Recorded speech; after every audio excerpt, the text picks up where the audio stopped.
الحمد لله رب العالمين، والصلاة والسلام على أشرف الأنبياء وإمام المرسلين وعلى آله وصحبه والتابعين لهم بإحسان إلى يوم الدين. رب اشرح لي صدري ويسر لي أمري واحلل عقدة من لساني يفقه قولي. اللهم لا علم لنا إنك أنت علام الغيوب. Ndugu zangu katika iman, bifadlillahi wa rahmatihi,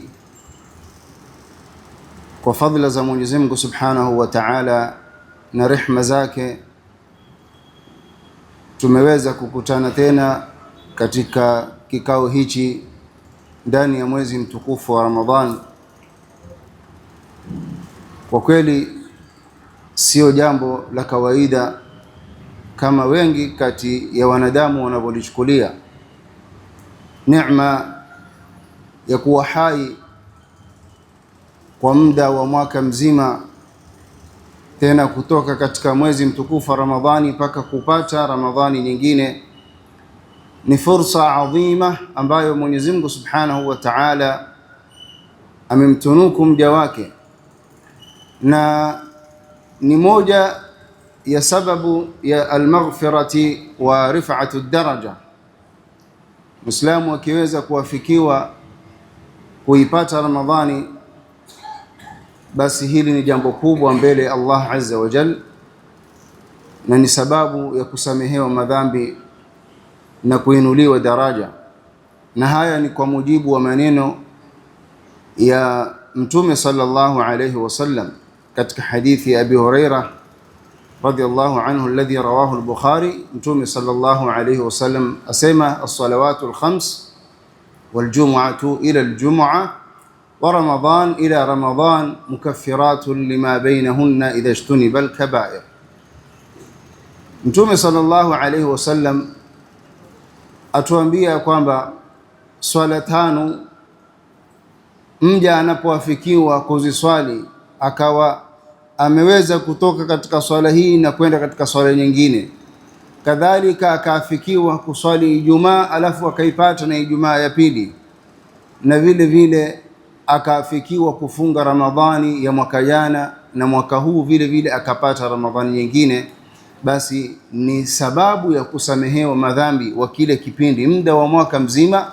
Mwenyezi Mungu Subhanahu wa Ta'ala yuamsamehe mja wake madhambi yale, hata bila ya kuleta tauba, hata bila ya kuleta istighfar. Na hii ni mojawapo katika zile mukaffirati dhunub ambayo Mwenyezi Mungu Azza wa Jalla amewatunuku waja wake, ikiwemo ndani yake saumu ya Arafa na saumu ya Tasua, alafu ndani yake Ramadhan. Haya mambo matatu Mwenyezi Mungu Subhanahu wa Ta'ala anawatunuku wanadamu kwa kuwasamehea madhambi, tena madhambi ya mwaka mzima bila hata kuleta istighfar na tauba. Kadhalika ni sabab ya rif'atu daraja. Ukiipata Ramadhani hii, Mwenyezi Mungu Subhanahu wa Ta'ala huwa amekupa moja ya sababu ya wewe kuinuliwa daraja.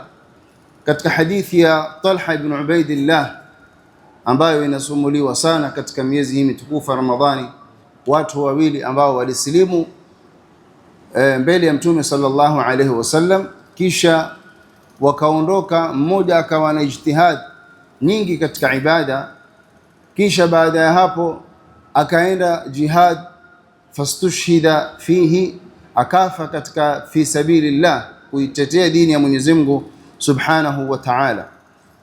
Ule mwenzake alikaa baada ya yule kufa kwa muda wa mwaka, kisha na yeye ndipo akafa. Talha ibn Ubaidillah alioteshwa katika ndoto kwamba kiyama kimesimama, wamekwenda wakafanyiwa hisabu, au kiyama kimesimama wakaenda janna. Walipofika mlangoni pale, ule malaikatul janna kwanza alimtanguliza yule aliyokufa kwa kuchelewa kati ya wale watu wawili waliosilimu, alafu baadaye akaitwa yule aliyokufa mwanzo, tena akafa jihad. Baada ya hapo Talha akitaka kusongea akaambia, wewe rudi, bado haijafika. Sasa ndoto hii ilimshangaza Talha ibn Ubaidillah, sahaba wa Mtume sallallahu alaihi wasallam, akawasimulia wenzake habari hii, wakaipeleka kwa Mtume sallallahu alaihi wasallam.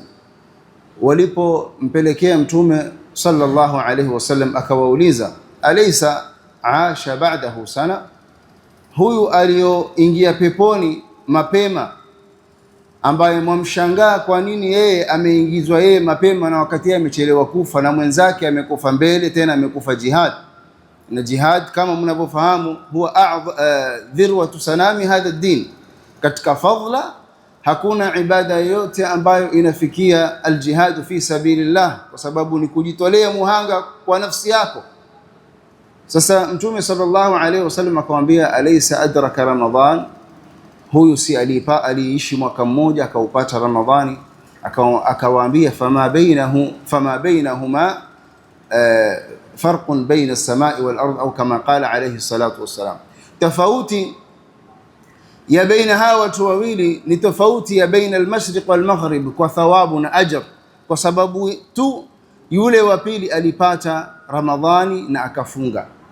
Hii ikawa ni sababu ya kuinuliwa daraja hata kushinda mtu ambaye kwamba amekufa katika jihad fi sabilillah.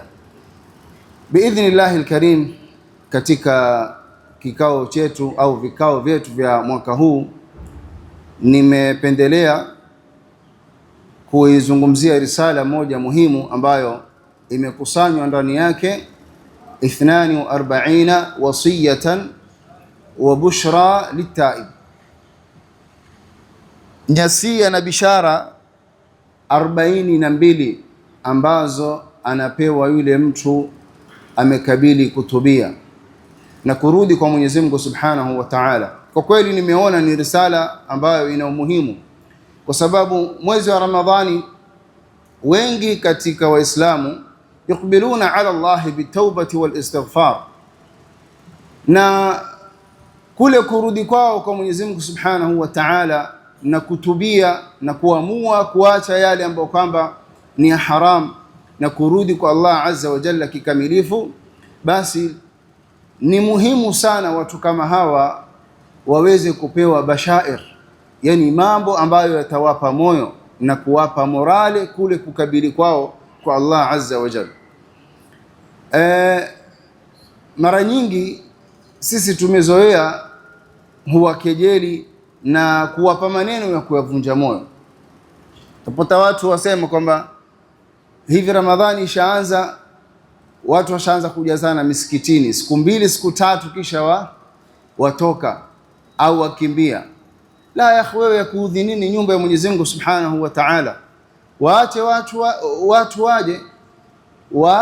watu waje katika nyumba za Mwenyezi Mungu Subhanahu wa Ta'ala, maadamu wenyewe wameamua kurudi na kusimamisha ibada na kusoma Qur'ani, waache warudi. Lakini kule kuwa kejeli kwamba ulikuwa haonekani msikitini, lakini Ramadhani sasa hivi imeanza, yani yeye amekuwa safu ya mbele, hatoki msikitini na kanzu na matasbihi. Haya kwa kweli si maneno mazuri na yanawavunja moyo vijana na Waislamu wale ambao kwamba aqbalu ala Allah bitawbati katika mwezi mtukufu Ramadhan. Huu ni mwezi wa tauba, ni mwezi wa istighfar, ni mwezi wa kurudi kwa Allah Azza wa Jalla. Mwenyezi Mungu mwenyewe ikiwa amewafungulia milango kama alivyotuambia Mtume sallallahu alayhi wasallam, tuftahu abwab as-samaa wa tughallaqu abwab ash-shayatin au abwab al-jahim, milango ya moto imefungwa na mashaitani wametiwa minyororo ili wasiweze kuwashawishi au nguvu ipungue ya wanadamu au Waislamu kuelekea katika maasi.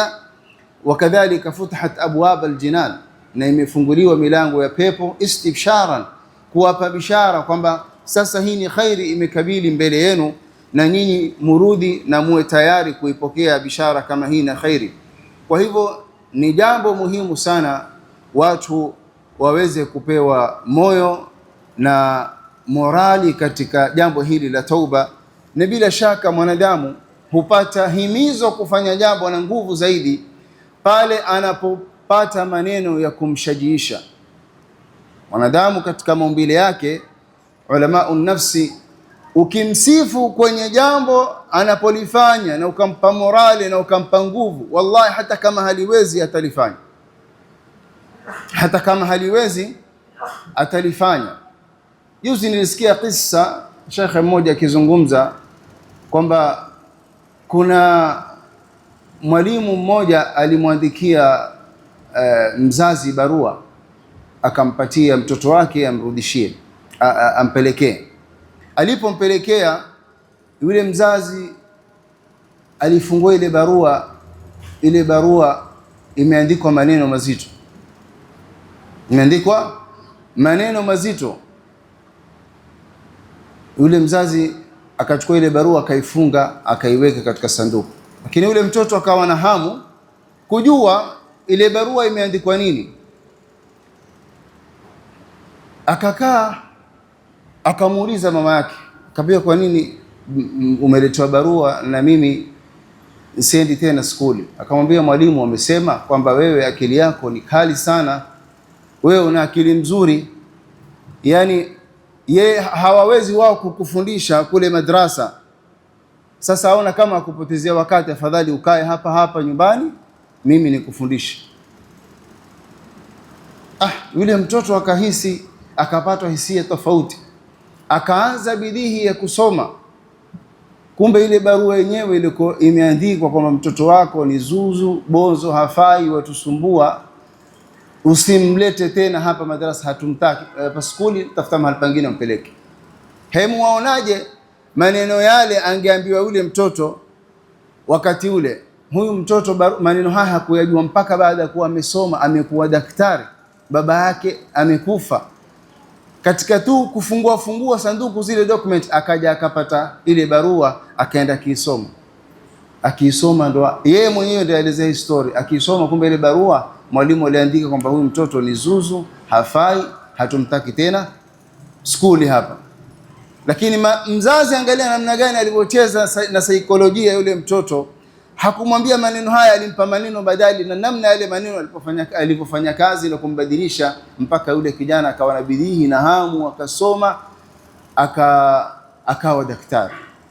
Wa hakadha al-insan, katika tabia yake anapofanya jambo akishajiishwa, bila shaka hili linampa morali. Biidhnillah, tuingie katika risala hii moja kwa moja, tuweze kukumbushana haya mambo. Na haya maneno simkusudii mtu yoyote, au siwaambii nyinyi peke yenu, bali nawaambia nyinyi pamoja na nafsi yangu, kwa sababu sote ni wenye mapungufu na sote tuna madhambi na sote tunahitajia kutubia kwa Mwenyezi Mungu Azza wa Jalla. Ndugu zangu katika iman, bishara ya kwanza ambayo anatakiwa aijue yule ambaye kwamba amekabili kutubia kwa Allah Azza wa Jalla ni amshukuru Mwenyezi Mungu Subhanahu wa Ta'ala kwamba Allah Azza wa Jalla wafaqahu litauba wa lam yaqbid ruhahu ala ma'siyah.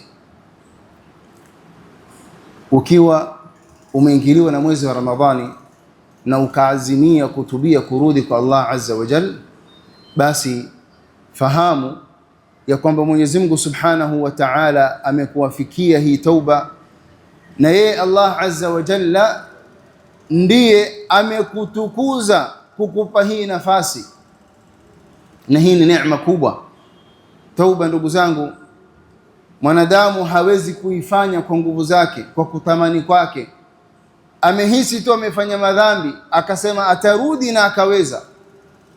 Na wengi twawajua na twajijua nafsi zetu, mengi tunayoyafanya tunataka kurudi, tunataka kuyaacha, tunataka kutubia, lakini tunashindwa kwa sababu bado taufiki ya Mwenyezi Mungu Subhanahu wa Ta'ala haijakuja. Ibn al-Qayyim rahmatullahi ta'ala alayhi yasema, wa tawbatul abdi ila rabbih mahfufatun bi tawbati llahi alayhi qablaha. Tauba ya mja kabla hujarudi wewe kwa Mola wako, basi ufahamu kwamba Mwenyezi Mungu Subhanahu wa Ta'ala ndiye anayekuwafikia wewe kurudi kufanya ile tauba. Wa taubatan minhu ba'daha, kisha Mwenyezi Mungu Subhanahu wa Ta'ala kwamba amekuwafikia kisha akutubie. yani kwa maana akusamehe ile toba yako ulioiomba. Asema Mwenyezi Mungu katika Qur'ani katika sura at-Tauba, wa 'ala ath-thalathati alladhina khulifu laqad taba Allahu 'ala an-nabiy wal muhajirin wal ansari alladhina ittaba'uhu fi sa'ati al-'usra min ba'di ma kada yazighu qulubu fariqin minhum thumma taba 'alayhim innahu bihim ra'ufur rahim. Wa 'ala ath-thalathati alladhina khulifu hatta idha dhaqat 'alayhim al-ardu bima rahabat وضاقت عليهم أنفسهم وظنوا أن لا ملجأ من الله إلا إليه ثم تاب عليهم ليتوبوا. Mwenyezi Mungu Subhanahu wa Ta'ala aliwafikia tauba wale watu watatu ambao ni katika sahaba za Mtume sallallahu alayhi wasallam waliofanya kosa wakati wa ghazwat Tabuk, hawakutoka kwenda katika vita. Mwenyezi Mungu Subhanahu wa Ta'ala taba alaihim liyatubu, aliwafikia wao watubie, ndio Mwenyezi Mungu Subhanahu wa Ta'ala naye akubali tauba yao. Hawa walitubia vipi? Kwa maana tauba yao walikwenda kwa Mtume sallallahu alaihi wasallam, walieleza ukweli wa sababu yao kwa nini hawakutoka kwenda vitani, kwa sababu kulikuja munafiqun wakaja pale wakamdanganya Mtume sallallahu alayhi wasallam. Lakini kwamba hawa walipokuwa wakweli na kwenda kueleza sababu za haswa wao kutoenda kwenye vita vya Tabuk, ikawa ni taufiki ya Mwenyezi Mungu Subhanahu wa Ta'ala ya kuwasamehea madhambi yao na wao kurudi kwa Mwenyezi Mungu Azza wa Jalla. Ndipo Ibn al-Qayyim rahmatullahi ta'ala asema, fataubatuhu baina taubatayn min Allah, tauba ya mja iko baina ya tauba mbili kutoka kwa Mwenyezi Mungu Subhanahu wa Ta'ala, taubatun sabiqa wa taubatun lahiqa, tauba ambayo kwamba inatangulia, ambayo kwamba hii ni tawfiki ya Mwenyezi Mungu Subhanahu wa Ta'ala, wa taubatun lahiqa, na tauba ambayo kwamba inakuja baada wewe kutubia na kurudi kwa Mwenyezi Mungu Subhanahu wa Ta'ala. Na mwenye kutubia Allah Azza wa Jalla anakubali tauba yake bila ya shaka. Ndugu zangu, mja anapofanya madhambi hukabiliwa na moja kati ya mambo matatu. Aidha Mwenyezi Mungu Subhanahu wa Ta'ala akupatilize na lile dhambi ambalo unalifanya, akupe adhabu au akupe mtihani juu ya lile kosa ambalo kwamba umelifanya, na hii ni khairi, na hii ni khairi. Na Mtume sallallahu alayhi wasallam ametuambia ya kwamba mja huenda akapewa mtihani kwa sababu ya madhambi ambayo anayafanya, na mara nyingi yanayompata mwanadamu katika majanga na mitihani bima kasabat aidihim, ni kwa yale mambo ambayo kwamba amechuma kwa mikono yake. Jambo la pili ni kwamba Mwenyezi Mungu Subhanahu wa Ta'ala akuwafikie kufanya tauba kabla ya wewe kufa. Mwenyezi Mungu Subhanahu wa Ta'ala akuwafikie kufanya tauba kabla ya wewe kuondoka duniani, na hii ndio khairi kubwa zaidi. Manake umefanya madhambi, Mwenyezi Mungu Subhanahu wa Ta'ala akakupa muda, hakukupatiliza, hajakupa mtihani, kisha akakuwafikia ukafanya tauba. Hii ni rahma kubwa, watakiwa mshukuru Mwenyezi Mungu Subhanahu wa Ta'ala. Lakini jambo la tatu ambalo ndio hatari, ufanye madhambi na ukawa Mwenyezi Mungu Subhanahu wa Ta'ala amekuachilia na maisha yako unayaona yanakwenda vizuri, na wanadamu huja kudanganyika mara nyingine, na wengi leo wameingia katika mtego huu.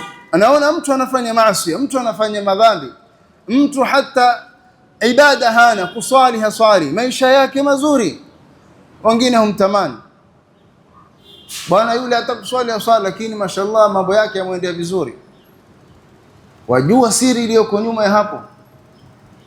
Sasa huyu Mwenyezi Mungu Subhanahu wa Ta'ala akijalia afe katika hali hii, hajapewa mtihani wa kumkumbusha kwamba yale anayofanya ni makosa na ni madhambi, ikawa ni pigo labda arudi nyuma, au hajapata taufiki ya kutubia akafa katika hali ile, hapa ndipo hatari.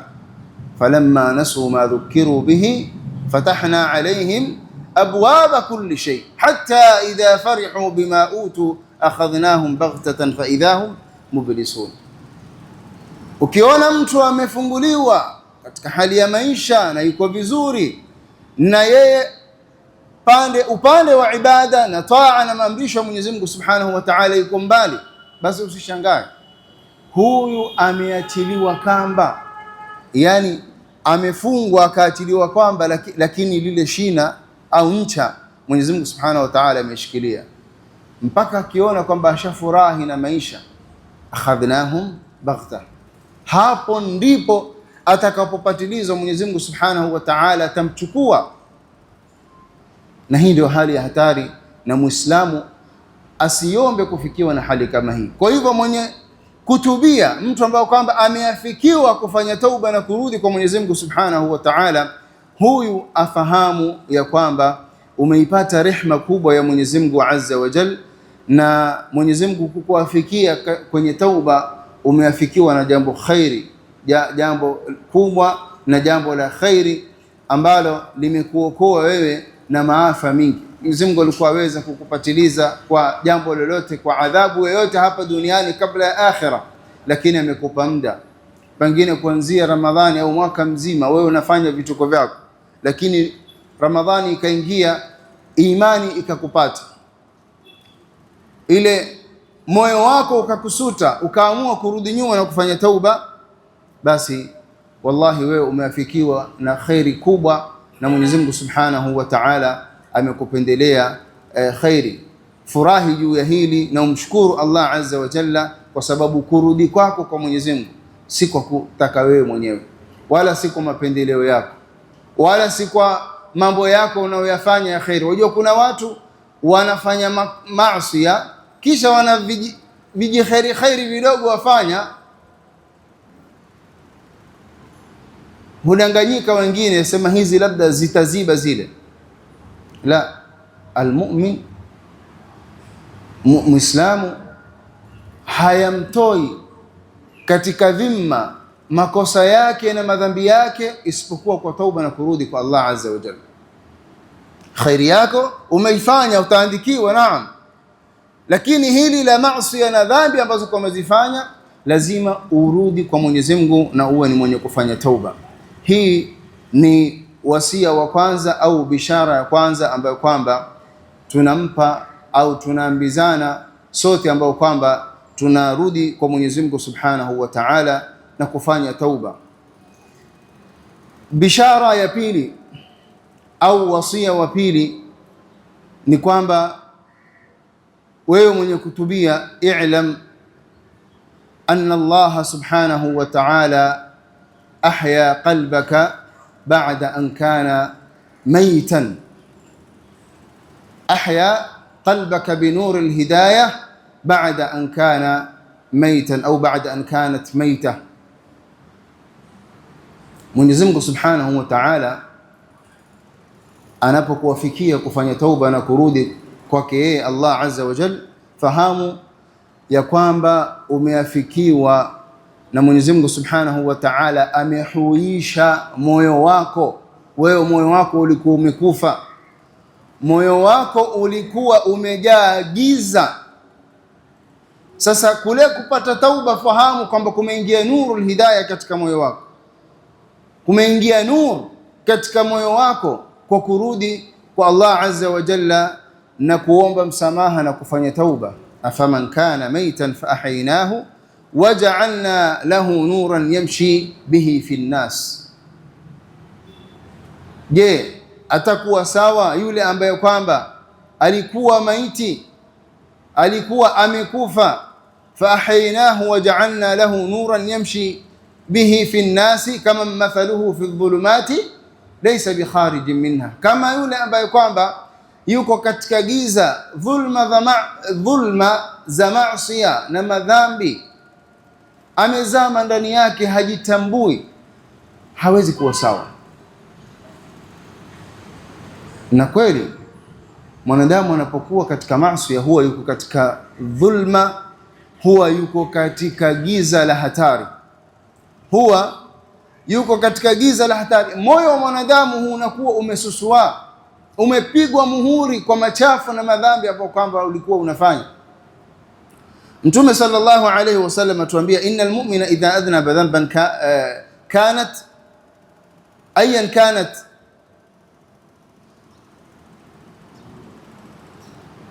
innal mu'mina idha adhnaba dhanban kanat naktatan saudaa fi qalbi, Muislamu anapofanya madhambi huwekwa au huingia katika moyo wake kitone keusi au alama nyeusi au doa leusi katika moyo wake. Moyo wa mwanadamu ni msafi mweupe, wa hadha naqa huwa naqaun anil ma'siyah, sio weupe wa rangi, weupe usafi wa kuwa hauna maasiya, hauna madhambi. Sasa Mtume atuambia kwamba Muislamu anapofanya madhambi moyo wake huingia doa leusi. Fa in taba wa naza, endapo atatubia na kurudi kwa Mwenyezi Mungu Subhanahu wa Ta'ala, lile doa na lile tone na ile alama inaondoka na inasafika. Wastaghfara suqila minha, hutolewa ile. Akatubia na kuleta istighfari, basi hutoka. Wa in zadat hatta yughallafa biha qalbahu, na ikiwa ataendelea kufanya maasiya na madhambi, basi huzidi yale madoa meusi na matone meusi mpaka moyo mzima ukawa umefinikwa. Kisha Mtume akatuambia, fadhalika arran alladhi dhakara Allahu fi kitabihi kalla bal rana ala qulubihim ma kanu yaksibun. Hiyo ndio ile maana ya ran ambayo imetajwa katika Qur'ani. Mwenyezi Mungu Subhanahu wa Ta'ala aliposema katika suratul Mutaffifin, kalla bal rana ala qulubihim, moyo huu ushapigwa muhuri, ushapigwa, umeingia doa, umeharibika, umechefuka. Kwa mambo gani? Kwa yale ambayo kwamba anayafanya mwanadamu katika madhambi. Umeona hatari? Na bila shaka moyo ukiwa umefikia hali hii, umekufa. Moyo ambao kwamba umefikia hali hii, umekufa, huwa hausikii maneno ya Mwenyezi Mungu Subhanahu wa Ta'ala wala maneno ya mtume wake, wala hayasikii mauidha yoyote. Hata akaambiwa nini, hata akaelezwa vipi. Ndio utaona kuna watu anasikia mawaidha namna anavyosikia kuhusu jambo analolifanya ambalo ni la makosa, lakini kila leo kila kesho yuendelea, yuko pale pale. Watu humwambia unavyofanya sivyo, si sawa, lakini bado yuko pale pale. Sasa huyu moyo wake huu ulivyokufa, mpaka Mwenyezi Mungu Subhanahu wa Ta'ala ampe uhai, mpaka Mwenyezi Mungu Subhanahu wa Ta'ala amhuishe ule moyo kwanza, unyanyuke, ndipo hapo aweze kusikia mawaidha na kusikia maneno mazuri, aweze kubadilika. Sasa unapoafikiwa kufanya tauba, fahamu kwamba Mwenyezi Mungu Subhanahu wa Ta'ala ameufufua moyo wako, ameufufua moyo wako. Huu moyo ulikuwa umekufa kwa sababu ya madhambi. Abdullah ibn al-Mubarak rahmatullahi ta'ala alayhi yasema, raaitu dhunuba tumitu alquluba wa yatba'uha adh-dhullu idmanuha, nimeona na nikajua ya kwamba madhambi hufisha nyoyo. Mwenye kufanya madhambi na maasi, basi yale madhambi hufisha moyo. Moyo wako umekufa, usikii maneno mazuri yote ukaambiwa, mawaidha yote utakayotolewa, na maasi kwako huwa ni ila kuzidi baada ya kupungua, kwa sababu tayari ile kinga ambayo kwamba ilikuwa ndio ngao ya kukuziwia wewe ya kuondosha ule munkar au kuziwia maasi pia hakuna. Moyo haukusuti tena, umetoka katika ile marhala yake wa alqalbu salim, ukaenda ukawa ni moyo mgonjwa, kisha ukaenda ukafa, ukaenda ule moyo ukafa. Sasa ukiufa huyu, mpaka itokee hali nyingine ya rehema za Allah subhanahu wa ta'ala, uhuishe. Sasa tuambie Abdullah ibn Mubarak kwamba raaitu dhunuba tumitu alquluba wa yatba'uha adh-dhullu idmanuha, nimeona kwamba madhambi yanafisha nyoyo na huandamisha au hufuatisha udhalilifu. Naam, mtu ambaye kwamba ameingia na kudidimia katika maasi huwa ni dhalili huyu mbele za macho za watu, hana nuru katika uso wake, hana nuru na bashasha na iqbal ala nnas, watu humtukia, yani automatic tutaona watu hawampendi kwa sababu ya maasi na madhambi ambayo kwamba alikuwa anafanya.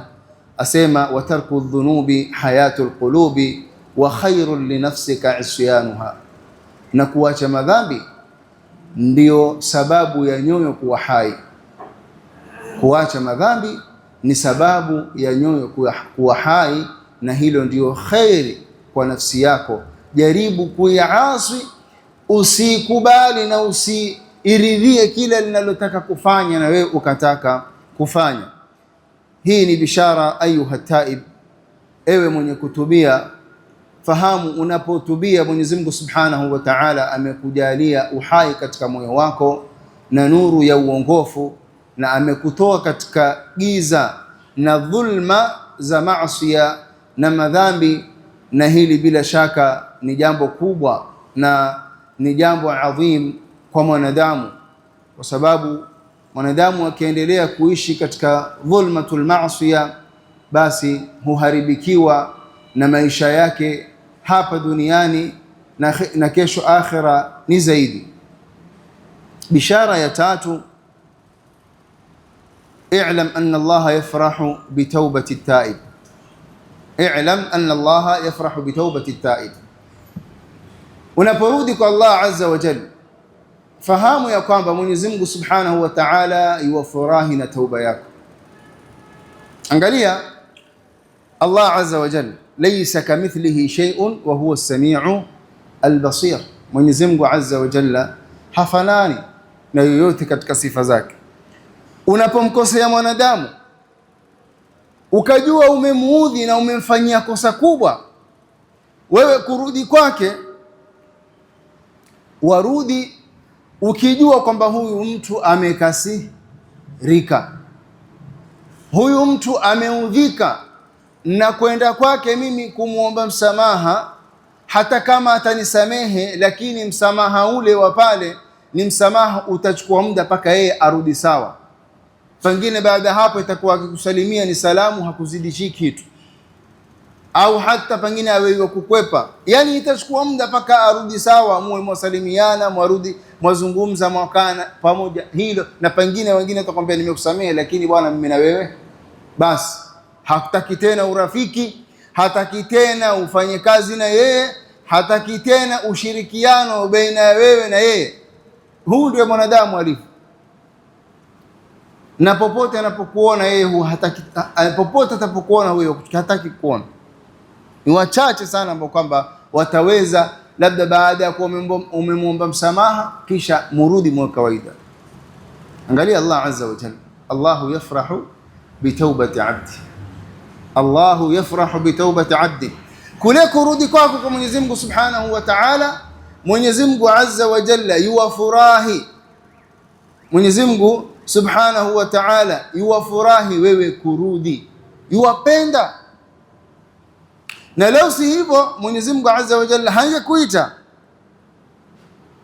Mwenyezi Mungu hangekuita, kwa sababu Allah azza wa jalla wewe kabla hujatubia yuwakuita kwa kila sampuli ya miito. Qul ya ibadi alladhina asrafu ala anfusihim watubu ila Allahi jami'an ayuha almu'minun ya ayuha alladhina amanu tubu ila Allahi tawbatan nasuha.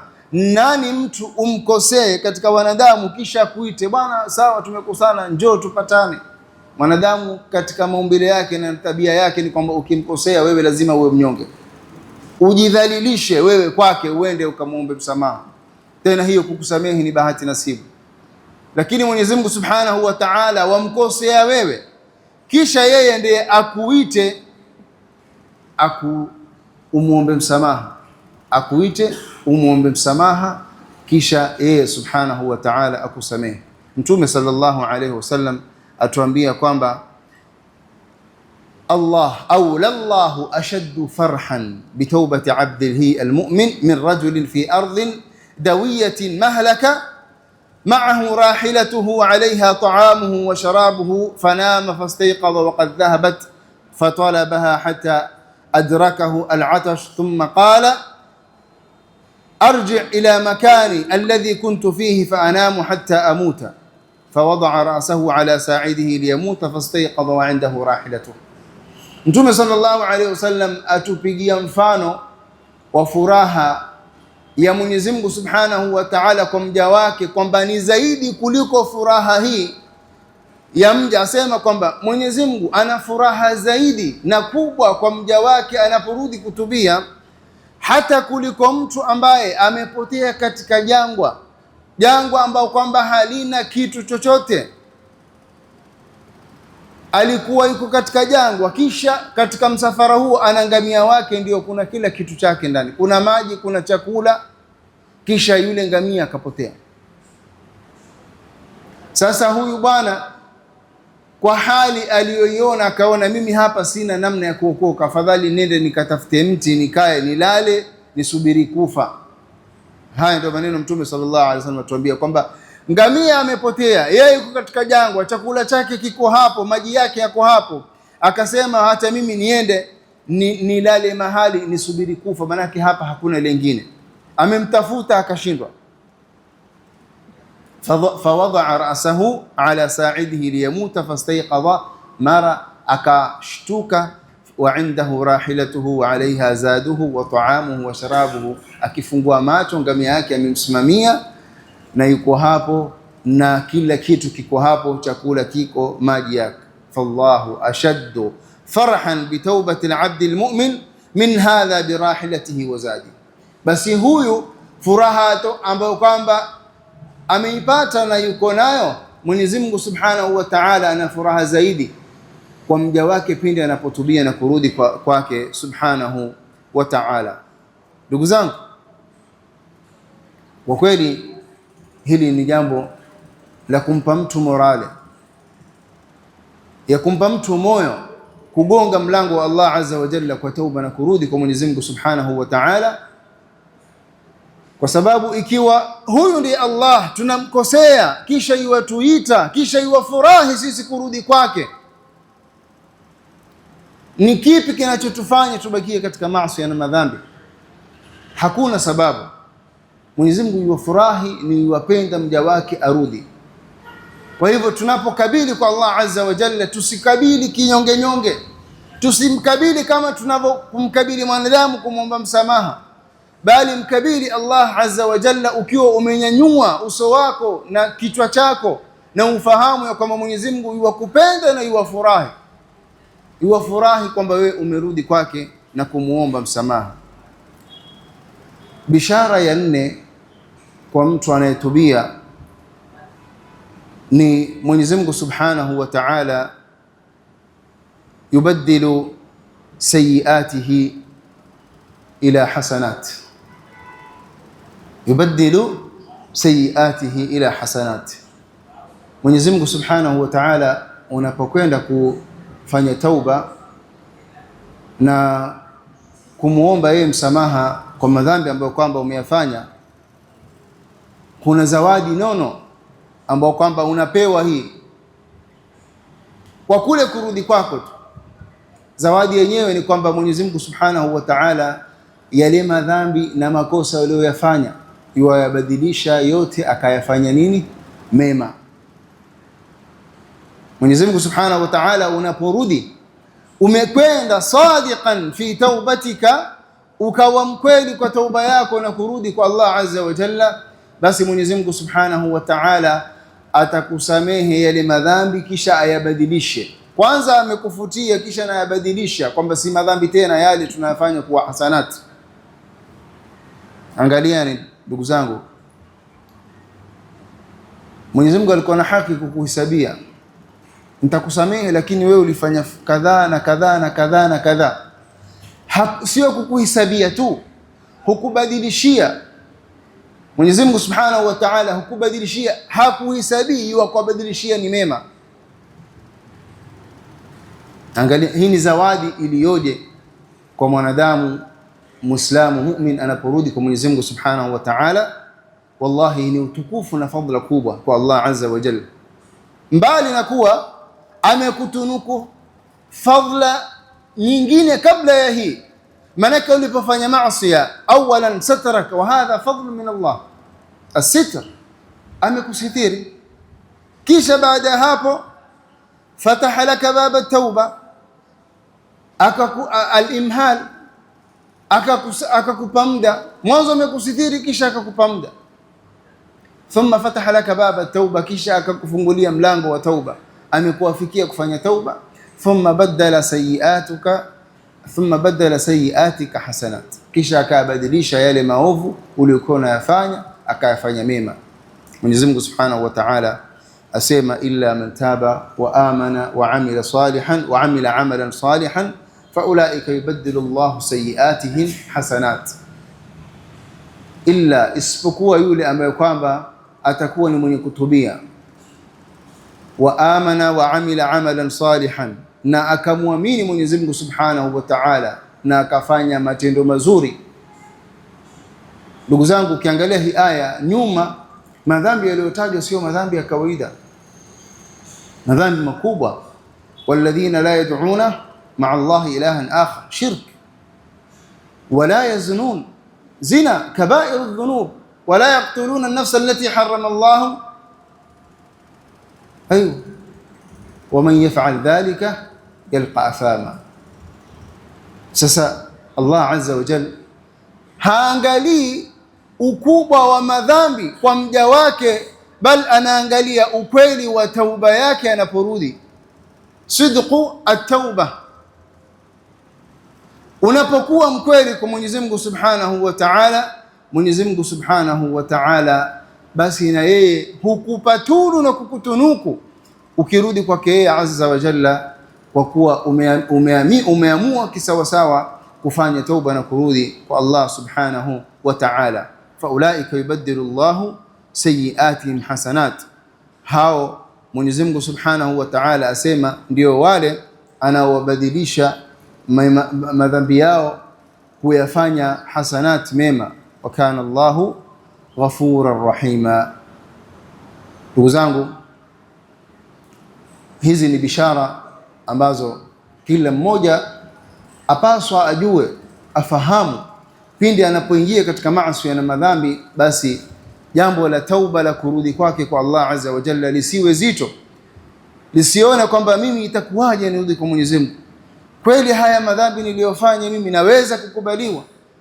Itakuwa hali gani baini wa baina Allah Azza wa Jalla? Hasha wa kalla, anta tuamil rabbun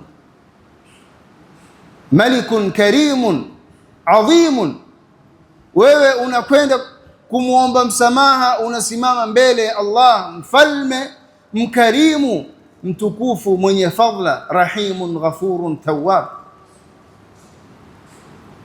Inna Allah la yanzuru ila suwarikum wala ila ajsamikum walakin yanzuru ila qulubikum wa a'malikum. Unapoazimia kufanya tauba, hakikisha moyo wako, nia yako, azma yako ikoje mbele ya Allah Azza wa Jalla. Ni kweli katika tauba yako sadiqan? Kisha matendo yako baada ya kufanya tauba, basi haya mawili yanakutosha Mwenyezi Mungu Subhanahu wa Ta'ala kukusamehe na kukupa msamaha wake. Biidhnillah tutaendelea kikao kitakachokuja inshallah, tuone tutafikia wapi katika risala hizi. Mwenyezi Mungu Subhanahu wa Ta'ala atuwafikie kila la khairi na atujalie ni miongoni mwa wale wanaosikia mazuri na kufuata. Wa sallallahu ala nabiyyina Muhammadin wa ala alihi wa sahbihi wa sallam, walhamdulillahi rabbil alamin.